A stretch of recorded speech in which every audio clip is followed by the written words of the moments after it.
If you asked around even a decade ago, most people in China might have told you their country was many years away from tying or even surpassing the scientific and technological achievements of the United States. Sure, China did a great job of manufacturing technology invented abroad, but innovation seemed to move from west to east. But China is now generating twice the electricity as the US at far lower prices.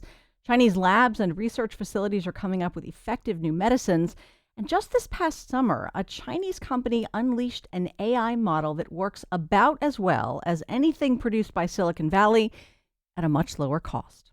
From KERA in Dallas, this is Think. I'm Chris Boyd. There are multiple reasons for this, but at the heart of it is the fact that the Chinese Communist Party is pouring resources into science and technology, just as the United States is sharply curtailing federal funding for research of all kinds. My guest has been exploring the progress this influx of cash has yielded in China and trying to plot out what it might take for the U.S. to stay on par, let alone guarantee our place as the world's most important innovator. Evan Osnos is a staff writer at The New Yorker, where you can read his article, The Future Made in China. Evan, welcome back to Think. Thanks, Chris. Great to join you. Your article was a real eye-opener for me because for so long, assessments of the U.S. versus China concluded that for all its manufacturing prowess, China was better at copying American technology than actually innovating. When did that start to change? Well, it's really been over the course of the last 10 years. That's the decisive period. As you put it well, I think for a long time, we knew that China was able to copy American products and websites. And I mean, I remember when I was living in China, I lived there for 8 years, and one of the first clones of Facebook was such a completely perfect copy that they even copied over Mark Zuckerberg's name onto the website. But today we're dealing with another era, and they decided basically after the trade war, which began, you'll recall, in 2017, 2018. I'm talking about the first trade war. That they said, we're going to need to become self-reliant. We can't depend on exports to the United States as a pillar of our economy because that's fragile. Because of American politics, we don't know where it's going. So they started pouring money into their own system. And if I had to pick even one date, it might be in 2015, in fact, a little over a decade ago. They issued a report called Made in China 2025, in which they said by the year 2025, which felt very far in the future, we want to be leaders in a whole host of things like electric vehicles and electric batteries and solar power and biotech. And actually today, if you look at it, they hit those targets. They are, in fact, producing more than 70% of the world's electric vehicles, electric batteries, solar panels, and on and on. I think 2015 was also the year that the Chinese government changed drug safety laws domestically so that anything produced in China would meet international standards. Yeah, that's an important point because until then, when I was living there, we thought of the Chinese pharmaceutical industry as definitely not ready for prime time. Basically, they were creating low quality pharmaceuticals that even Chinese patients didn't want to take. If they could afford to get something from abroad, they would. But the Chinese government said the only way we're going to be able to bring up our standards to be globally competitive is by changing the laws. And so what they did is they said from now on, you will be punished if your drug trials and your drug development is not meeting international standards. You fast forward to today, and now, believe it or not, China is producing as many drug candidates, meaning compounds that have been developed that might become important pharmaceuticals, almost as many as the United States. And in fact, China is doing more clinical trials than the United States for the first time in history. Tell us about Kai-Fu Lee, who sounds in some ways like the human embodiment of this entire trend. Yeah, he's an interesting person because he has lived his life on both sides of the Pacific. He was born in Taiwan, eventually came to the United States as a young, promising computer scientist. He went to Columbia, then he went to Carnegie Mellon, got his PhD. And what's amazing when you go back and look at actually his early application to Carnegie Mellon in the 1980s, he was already saying at the time that the future was going to be about artificial intelligence. He said that'll be the final frontier of man's ability to understand himself.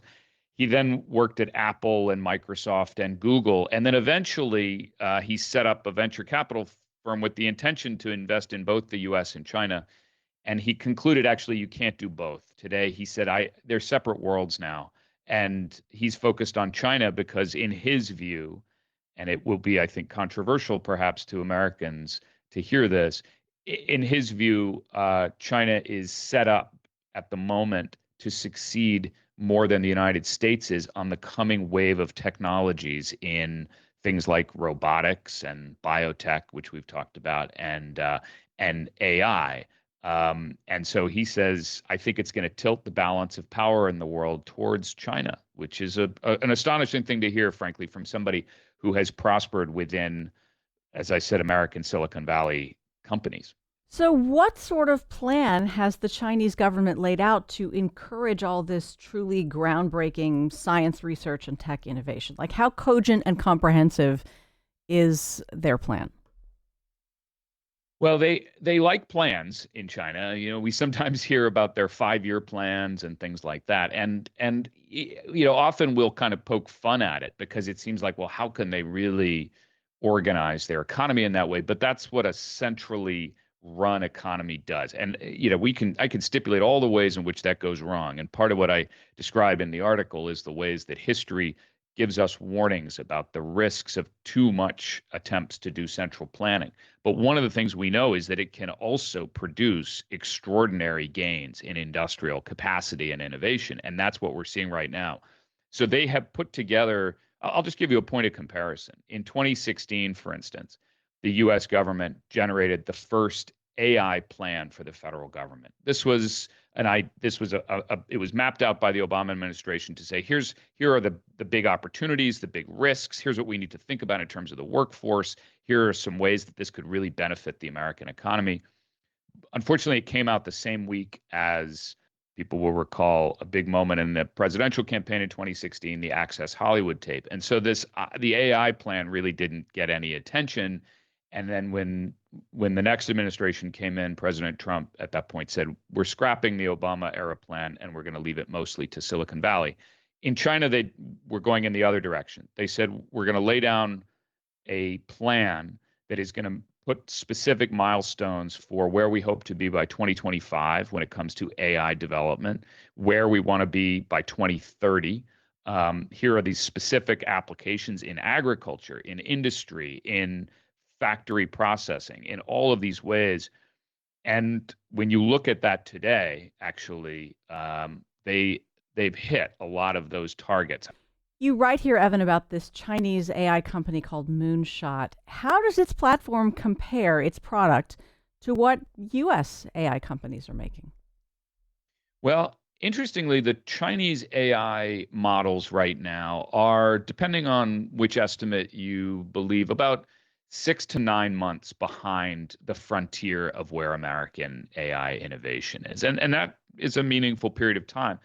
The difference is, though, that actually, in this case, the Moonshot model was really quite competitive. It was able to perform at a level that was comparable, if not to the most aggressive, most innovative US models, very close. And more importantly, it was for a tiny fraction of the price. And this is where it becomes very meaningful. If you think about it, Chris, it's a little bit like what happened to televisions, which is to say that, the idea of the television, the whole industry was innovated in the United States and then, and a few other places, but it kind of came out of the West. But when the television manufacturing process went to China, they were able to reduce the price of producing televisions so dramatically that eventually nobody else could really compete. And if you go anywhere in the world today, if you go to Latin America or Africa, or frankly, most homes in the United States, and you look at where that television was manufactured, it was probably made in China. And so the fear among AI boosters and investors in the United States was that the Moonshot breakthrough demonstrated the possibility that China might not beat the US to the most advanced models, but it would diffuse them so much faster and farther that they would, in effect, win the race that way. So is Moonshot cheaper to produce in China as a AI platform because you have to pay tech developers so much less there relative to their salaries in the US? Is this about government subsidies? Why is it less expensive? Well, all of the above. It's certainly true that salaries are a lot less. People may recall that there was a big war for talent in the US for AI researchers, and companies like Meta were offering packages on the order of 100 or 200 million dollars for AI top ranked AI researchers. In China, there's nothing comparable like that. And then on top of it, there are significant government subsidies that are going towards developing AI technology. And then on top of it, there's another thing, which is that the government basically told their local governments that we want you to compete against each other to become technology hubs. And so then you get local governments that are offering advantageous tax arrangements, for instance, or they're saying, we'll give you free land. Um, and that also then makes it cheaper to develop. And then the last piece of the puzzle is that, let's remember, China is an authoritarian one-party state. And what that means in effect is that they're not going to have people protesting the building of data centers. People don't have the freedom of speech over there. So they don't have a big debate about whether or not to develop data centers. I think there are a lot of Americans who would say we want to be able to have that debate. But this is a real issue. Now you start to hear some AI companies saying, well, hold on, we can't compete if you regulate us more than the Chinese companies are regulated. I think there's a lot of reasons to be skeptical of that argument, but that is one of the cases that you're hearing from American competitors at this point. But with or without public debate, or at least, public debate that is tolerated by the state, you find that on average, Chinese people are less suspicious of the arrival of AI and other new technologies than Americans? Yeah, they are. It's been an interesting thing to watch. It's basically because the computing era, which let's call it the last 50 years of our lives, has been associated in China with these much more distinct improvements in life. And so they're a little less skeptical of the negative effects of technology, compared to how we are in the US, where there has been this really growing awareness, almost really a backlash to technology like social media. And in China, people are more inclined to say, well, the last time that a computer entered my life, it was accompanied by the fact that I was leaving farm work for the first time in my family's history. And so they're kind of more willing to go along with it. I would add one more piece of it, though, which is again the kind of, it's almost impossible to talk about anything in China without the hand of the government being a piece of that puzzle. And the government is saying in all of its media outlets every day in China, don't worry about AI. It's going to be great. We're making smart choices. So, I think that story is kind of not yet finished, but for the moment, the public is definitely more enthusiastic there about AI than we are here. This is such a great reminder, Evan, of the importance of stories to how civilizations see themselves and understand their capacity. Even with 250 years of history as a country, the U.S. is a pretty young nation. For our entire history, China might have looked like a place of poverty and struggle. You remind us here that for China, that period is a contrast to their kind of longer history, seeing themselves as one of the world's most advanced societies. It's really true. It's an easy thing for us to miss, but if you took yourself to China, say 300 or 400 years ago, you would have come upon a country that was printing books hundreds of years before Gutenberg. They were able to make iron before the West. So they were always at the pinnacle of technological development. And then things began to fall apart. And, it was over the course of a few hundred years.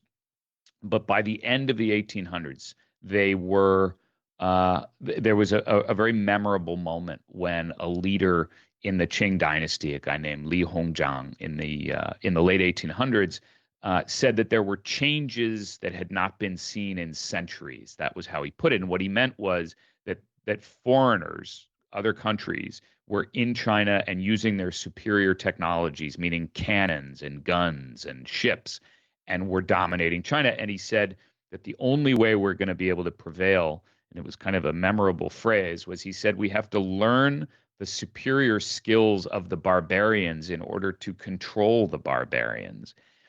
What's interesting to me is that phrase, not that one exactly, but the phrase about changes unseen in centuries has come back recently into Chinese political language. And you've heard the leader of the country, Xi Jinping, say that once again, we're seeing changes unseen in centuries. But today he's talking about exactly the reverse of what his predecessor back in the 1800s was talking about. What he means is China today has opportunities to surpass the West, as he puts it, that it has never had in hundreds of years. And he's quite blunt about it. The leader of China, and this is, not fun for Americans to hear, but he says the West is declining and the East is rising. And they say this partly because, frankly, they look at things like the American cuts to federal science research budgets, things that have happened over the last 18 months to 2 years, in which the U.S. has really gone on the attack against institutions like Harvard University, against some of our leading scientific agencies. And the Chinese are frankly kind of puzzled by it. But they know by their interpretation, it's to their benefit. And I'll just wrap this up by mentioning there was a think tank report early this year published in China that had a memorable title. It was called "Thank Trump," Huh. and it was called that because they said he is undermining, in their view, American scientific institutions, the American civil service, and also America's alliances. And for that reason, they said they are grateful. You remind us here that in 2011, Elon Musk, wearing at the time, I guess, his car maker hat, laughed off China as a potential competitor. I'm not sure he's laughing now. What has changed in 15 years? It's quite remarkable. When he said that back in 2011, he was he was mocking what was at that point an early Chinese electric vehicle from a company called BYD, and it was a kind of pokey little boxy sedan. And you fast forward to today, and BYD just recently surpassed Tesla as the world's largest electric vehicle maker. And in fact, there are 100 Chinese automakers at least, and they are producing cars that might surprise Americans. We don't see them here because they're not eligible to be imported and sold in the United States at the moment. So as a result, it can be kind of shocking to Americans when you go to China and you see what's available. I mean, they have cars, for instance, where the front headlights can be turned into projectors so that you can project a drive-in movie. Or inside the car, they have uh, massagers that you can get a foot massage while you're in the car, or your seat will lie back like a business class seat, so that you can sleep in the car on a long drive. So there's all of these features which are frankly a little bit far away to us here because those cars aren't competing in the American market. But that industry has galloped ahead. And if you go to other countries around the world, you're more likely to run into an electric vehicle from China today than you are from a lot of places. You actually visited a car factory in China on your recent trip. What stood out to you about what you were allowed to observe? It was quite striking. It's for one thing, it's all robots actually. I mean, it's about 200 of these giant robots that operate the assembly line, and there's very few human beings. I mean, they work inside these kind of protected glass chambers within the factory. And you can almost honestly, when you go, you sometimes wonder whether everybody is off for the holiday or something because there's so few humans. But this factory produces a car about every 76 seconds, according to the company's count. And there are these little carts that go around and they tell the humans to watch out. In Chinese, they say "rangixia" or make way. And it's hard not to see metaphor in there, perhaps. But I was also aware as I was seeing this factory that it is both this astonishing display of the frontier of innovation, and it is also a political message. This is propaganda. It's two things at once. You have to take it seriously. I mean, and that's not my assessment. It's actually the CEO of Ford Motor Company, Jim Farley, after he visited Chinese auto plants like this, he came back and he said it was the most humbling thing he'd ever seen. And then it's also a political message in the sense that it's trying to tell the world we are now a competitor and it's neck and neck with the United States. So the choices that these two countries make over the course of the next several years about how much do they attract the world's best talent, how much do they invest in research and science, how much do they make broad-minded, long-range decisions, how vigilant are they against corruption and ideology? Those kinds of things may determine the outcome of this industrial race. As you told us, you lived in Beijing for years, and even a decade ago, you found most people who lived there were not confident Chinese innovation could even approach that of the US. How are people feeling now about the leapfrogging their country has done? There, yeah, I mean, a decade ago, they would have found it ridiculous. I mean, if I ever talked to somebody about China and the U.S., they would always say the U.S. is a power. They'd say it's a very powerful country, and I would say, well, China's getting more powerful, and they would always say, almost with perfect fidelity, they would say, not as powerful as the U.S. And and nowadays, when you circulate in the political class in Beijing, if you go talk to people who are either in universities or in government or in business, one of the things you discover is that they have come to believe that the U.S. has made some choices over the last decade that has um, brought that competition to a head, and that China is now actually leading in some of these regards. And to be honest, it's not some of that is chest thumping and it's a bit of a political bravado, but on some of it, it is just the facts. And when you look at things like electricity generation, the fact that they were producing half as much as the United States a generation ago, and now they produce twice as much. The fact that they have not gotten involved in these kinds of costly wars like the United States is involved in Iran right now. They've been able to apply that money for their own development rather than chasing these foreign policy ventures abroad. And yet you say that work in China feels precarious at all levels of the economy. It seems like such a disconnect to me. Well, this is the thing. It is, in the end, let's remember, we're talking about a dictatorship. This is a country in which nobody is ultimately protected from the control of the state. And so, even the most high ranking people in military or business life can, as one diplomat said to me recently, they just disappear into thin air. I mean, some listeners might recall earlier this year when the highest ranking uniformed general in the Chinese military, a man named Zhang Youxia, was abruptly removed from his position. And, it'd be the equivalent of the chairman of the Joint Chiefs suddenly just kind of vanishing into thin air. It's pretty bizarre. And what that does is it creates this real feeling of uneasiness. If you're an investor, if you're a business person, you're much warier about where do you put your money, where do you invest. Do you feel confident that you're going to be able to get your capital out of China? So there are all kinds of reverberations through the economy, and I will tell you, even down at the sort of lowest level, the most precarious people in the economy, people like the delivery drivers who are, after all, gig workers who are getting their instructions minute by minute from AI, basically. I mean, from their platform, like the equivalent of DoorDash or something. And I spoke to somebody who had been a driver at a company like that. And what he told me was he said that he'd learned that in order to make his minimum every day, he had to make a delivery basically on average every 4 minutes.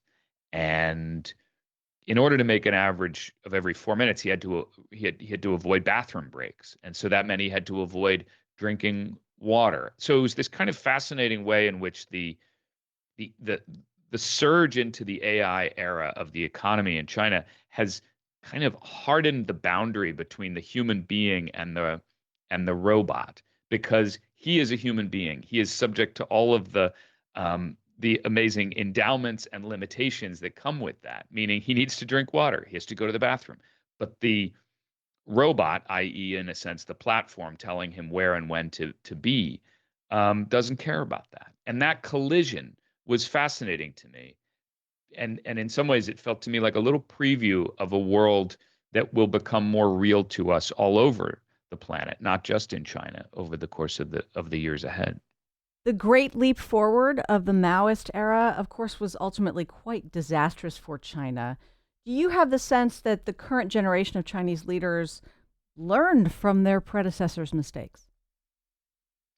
It's a really interesting question, Chris, and I worry in some ways that they haven't learned enough.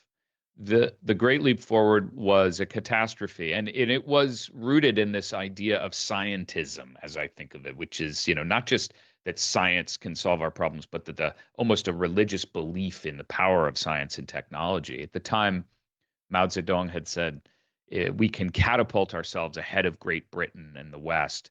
Um, and it was a delusion. And as a result, an estimated 45 million people died as a result of the famine, the largest in recorded history. And what worries me is, and it's not just unique to China, is that we have this tendency sometimes when a powerful technology comes into our hands that we come to imagine that it can solve all of our problems. It can do everything better.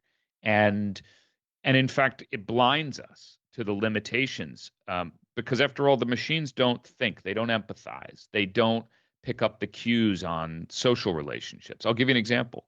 In the late 1970s, China realized, well, we need to. They decided they wanted to reduce the size of the population, the growth of the population, in order to put more money into each person's hands. And they put that decision about how to go about this into they gave this to a rocket scientist, a man named Song Jian, and he used all of the leading technology of the time, the supercomputers of the late 70s, and he concluded that uh, the solution was to limit everybody to one child. And you'll remember, of course, that China had then this one child policy for many years to come. But it was a flawed idea. In fact, it was a disastrous plan because it ignored all of the upheaval that kind of abrupt change in people's lives would have. The fact that all of a sudden nobody had cousins anymore. The fact that, or siblings, I should say. The fact that you didn't have these family arrangements, which had been the foundation of Chinese life for so long, were just abruptly uprooted. And then the economic effects were profound. All of a sudden, China was running out of workers to be able to support the retirees in the economy. Um, and and that was a result of a blind faith in technology. As the scholar Susan Greenhalgh put it, she said they took all of these debates about our life, our work, our family, and they wrapped it in a black box that they called science. And that became almost unquestioned. And I think about that a lot today because I think China is at risk of putting too much of its faith in science and technology without a real discussion or debate about the pros and the cons. And I think we also, frankly, run a similar kind of risk here if we don't have hard conversations about where we do and do not want to put new technologies into our lives. Are the remaining cultural effects of the years of the one child policy still a greater potential liability for China than for many other countries in the world where, fertility rates are also falling? Yeah, it's amazing. The effect is quite dramatic. I mean, sometimes we talk about falling fertility rates in our own country. They're now down to about 1.6. But in China, the problem is much more severe. They only have one child born on average per woman in China, and that is extremely low. And last year they had 8 million babies born. It was the lowest fertility rate since records were kept since they started keeping records in 1949 for the People's Republic of China. So, and in some ways, that's partly an outgrowth of the one-child policy, and it's also a pretty eloquent expression of sentiment from the public. It's basically young people saying, we don't feel good about where the future is headed. We feel uneasy about it. And one of the ways they can register that discontent is by not getting married and having kids. One scholar calls it internalized civil disobedience. Mhm.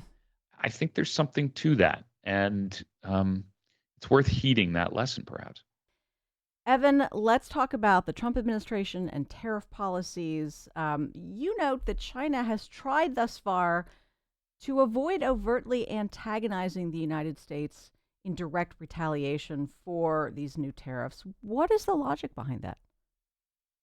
Well, they have a way of describing the U.S. That is quite memorable. They say they think the U.S. is declining but dangerous, meaning, not only are we a country with nuclear weapons, I don't think they think that the U.S. is going to nuke them.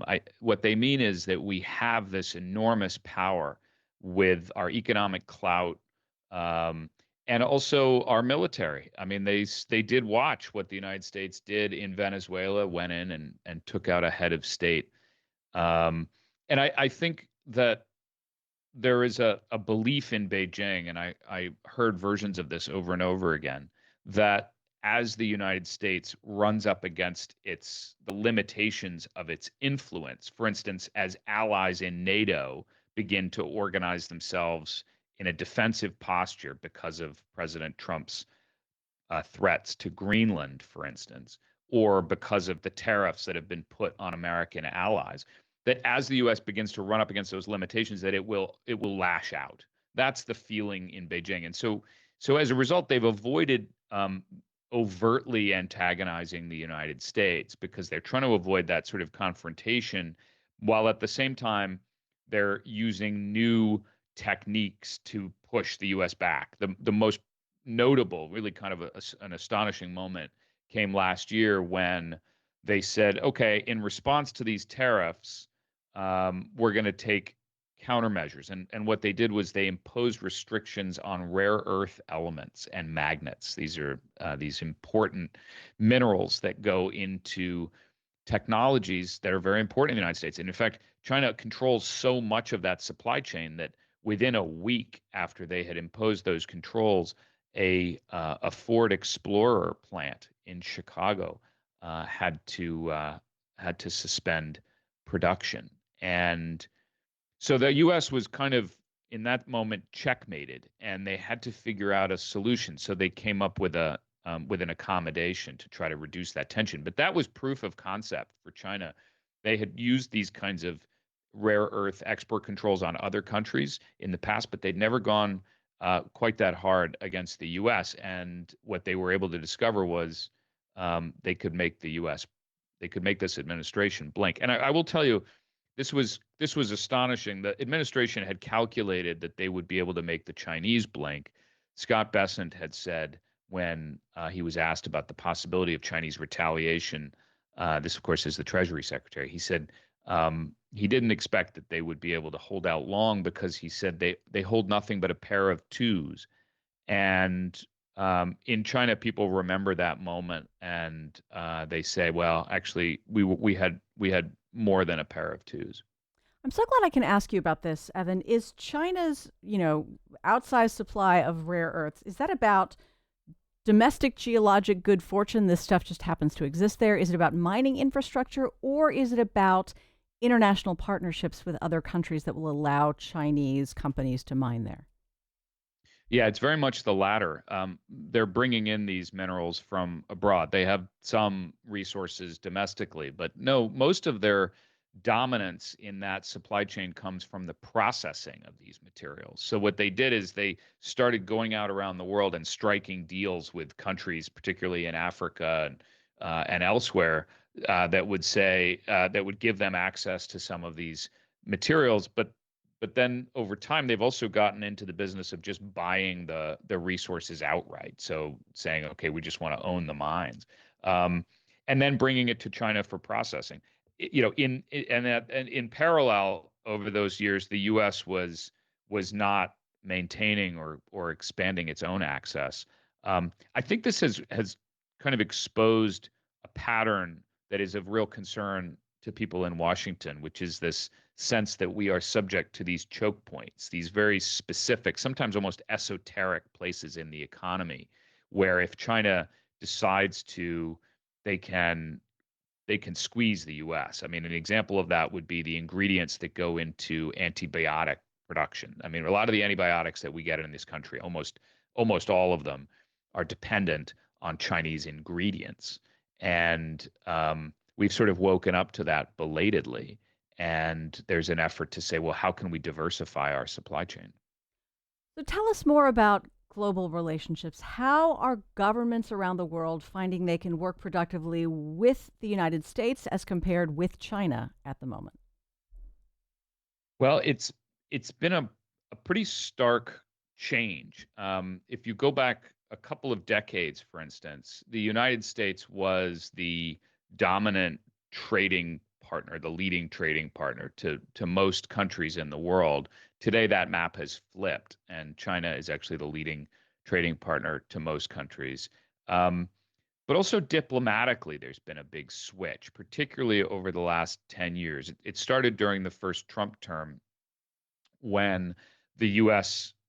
Began to voice its, call it fatigue, really, with participating in international organizations. So Trump pulled out of things like the World Health Organization. And you've heard it from his administration recently that the national security strategy explicitly says that the days of the United States, as the administration put it, holding up the world order like Atlas are over.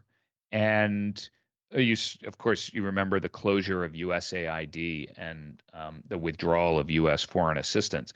So China has seen that as an opportunity and has flooded into some of those places, not at the same level. They're not actually producing the same kind of foreign aid. So many of these countries are kind of left high and dry. But China is seizing the diplomatic opportunities. And they're going in, for instance, and claiming seats in these international bodies. Things like, the human rights agencies in Europe or important parts of the United Nations.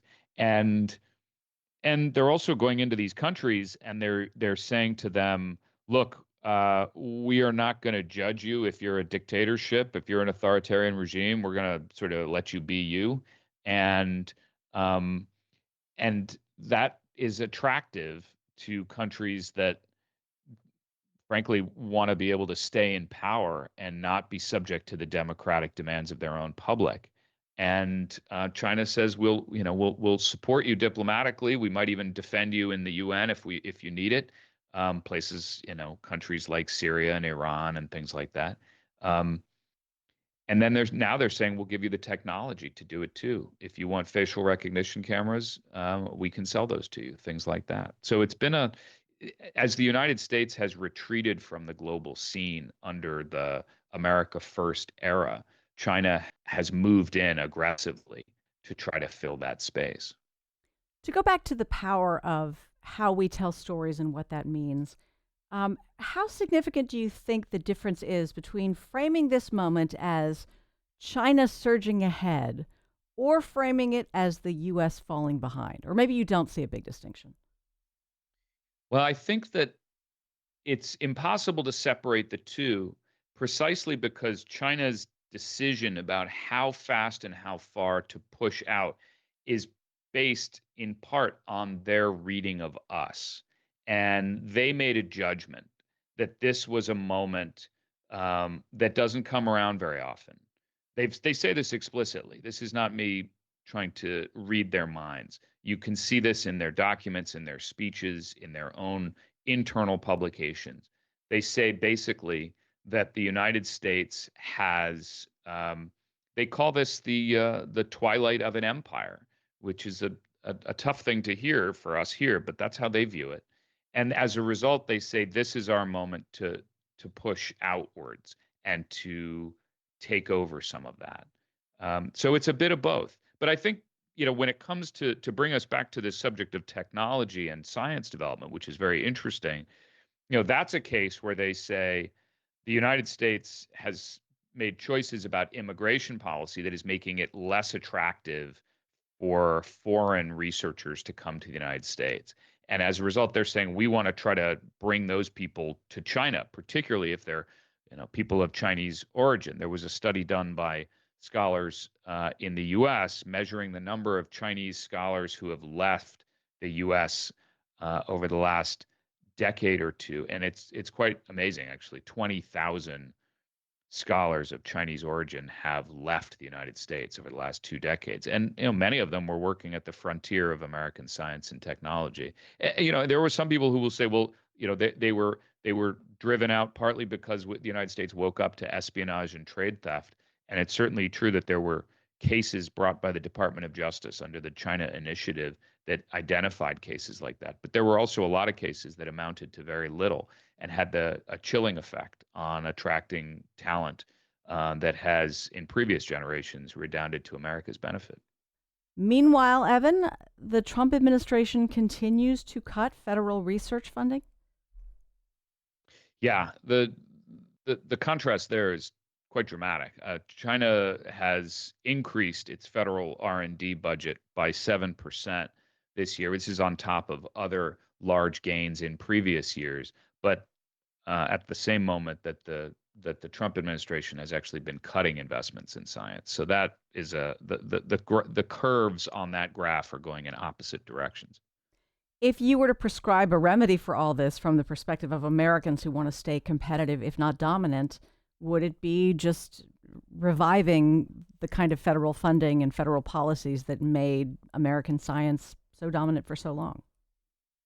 I think it would be that. It would be, in a sense, reminding ourselves of what made American technology power great, which was the call to do things like put a man on the moon, which was not a rhetorical device. When John F. Kennedy said that the U.S. would become a leader in space, it was not a political branding device. It was actually an all hands on deck, whole of government national investment.